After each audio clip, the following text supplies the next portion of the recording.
आप सभी लोगों को मेरा शिव वंदन। कैसे हैं आप सभी लोग? जैसे कि हमेशा ही कहती हूँ कि नित्य कुछ ना कुछ छोटे छोटे उपाय मैं आप लोगों के लिए लेकर के आने की कोशिश करती हूँ। और वो उपाय ऐसे होते हैं जिनमें कि आपकी लागत ज़्यादा ना हो। तो ऐसे ही कुछ उपाय मैं इस नवरात्रि आप लोगों के लिए लेकर के आ रही हूँ। कोशिश रहेगी कि ऐसे उपाय लेकर आऊँ जो कि बहुत ही गूढ़ उपाय हों और जिनके बारे में आपने आज से पहले कभी ना सुना हो, और ये उपाय अगर आप करें तो आपको फलीभूत भी ज़रूर हो।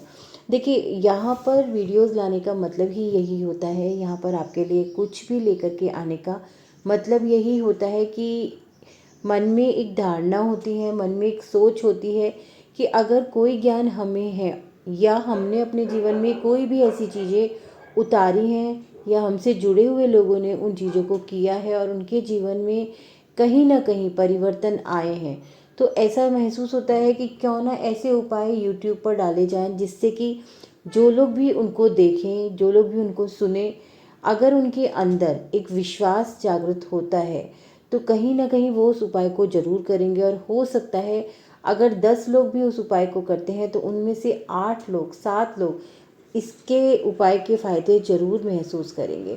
तो आज ऐसा ही एक बहुत ही छोटा सा उपाय जिसे कहेंगे लेकर के आई हूँ, गुड़ और कपूर के दीपक का उपाय।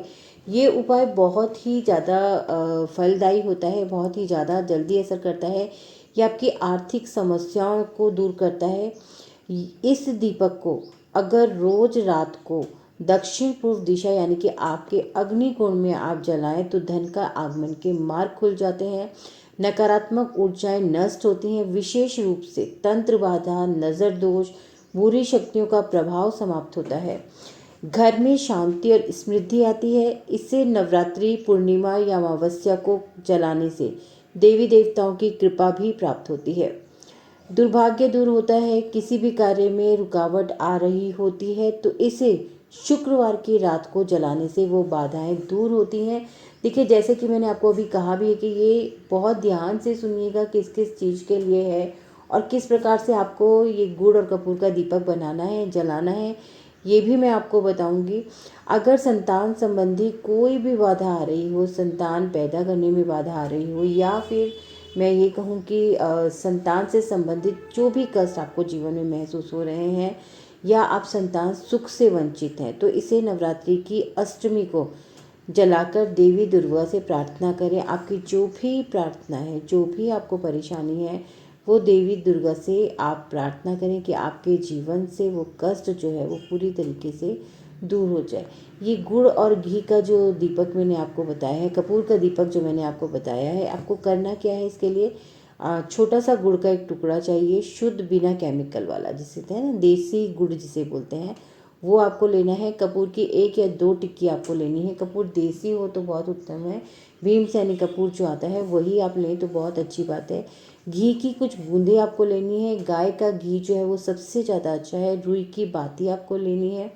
दीपक रखने के लिए मिट्टी या चांदी की प्लेट आपको लेनी है, कटोरी ले सकते हैं, जो भी आप सुविधा से आपके पास उपलब्ध हो आप वो ले सकते हैं।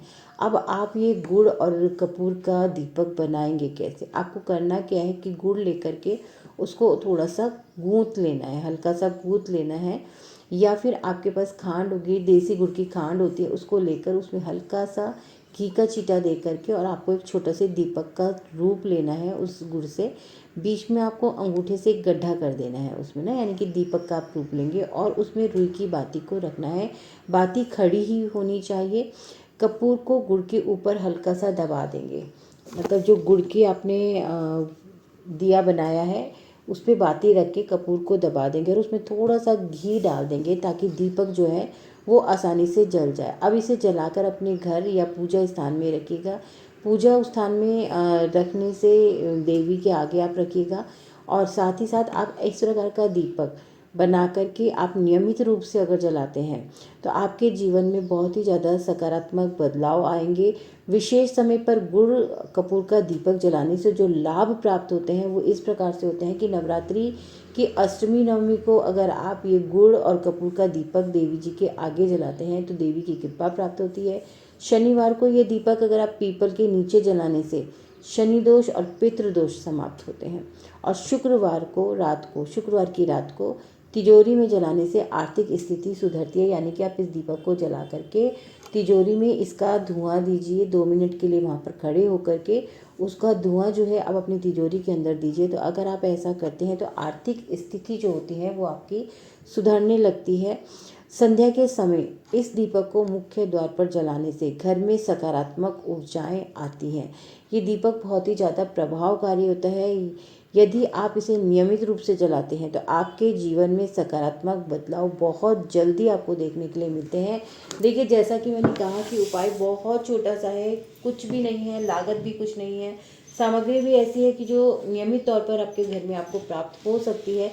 तो ये छोटा सा एक उपाय आप करके ज़रूर देखिएगा। अगर आप इस उपाय को करते हैं, देखिए सबसे बड़ी चीज़ क्या होती है ना कि कुछ चीज़ें ऐसी होती हैं कि जिनका अगर हमारे जीवन पर सकारात्मक प्रभाव नहीं भी पड़ रहा है ना, तो नकारात्मक कोई प्रभाव नहीं पड़ रहा होता है। तो ये जो दिया है गुड़ और कपूर का दीपक, ये ऐसा ही दीपक है जिसको जलाने से आपको लाभ ही लाभ देखने के लिए मिलेंगे। किसी प्रकार का कोई भी नुकसान इस दीपक को जलाने से नहीं होगा। नियमित तौर पर अभी अगर आप इस दीपक को, जैसा कि मैंने बताया है कि संध्या के समय अपने मेन डोर पर इसको जलाते हैं, तो आप देखेंगे कि सकारात्मक ऊर्जाओं का आगमन शुरू होता है। ये छोटे छोटे से उपाय करते रहिएगा, अपने अनुभव भी साझा करते रहिए, ताकि इसी तरीके के कुछ विशेष उपाय मैं आप लोगों के लिए यहाँ पर नित्य लेकर के आ सकूँ, आप लोग उन्हें करें और जीवन में सकारात्मक परिवर्तन आपको खुद देखने के लिए मिले। चलिए, इसी बात पर आप सभी लोगों से मेरा एक बार फिर से शिव वंदन। यही कहूँगी कि अगर मेरी वीडियोज़, मेरे बताए हुए उपाय आप लोग को पसंद आते हैं, सकारात्मक ऊर्जा का प्रभाव आप अपने अंदर महसूस करते हैं, तो वीडियो को लाइक कीजिए, शेयर कीजिए, चैनल को सब्सक्राइब कीजिए। एक बेल बटन है उसको ज़रूर दबाइए ताकि आपको सभी वीडियोज़ के नोटिफिकेशन मिलते रहें। आप सभी लोगों को एक बार मेरा फिर से शुभ वंदन।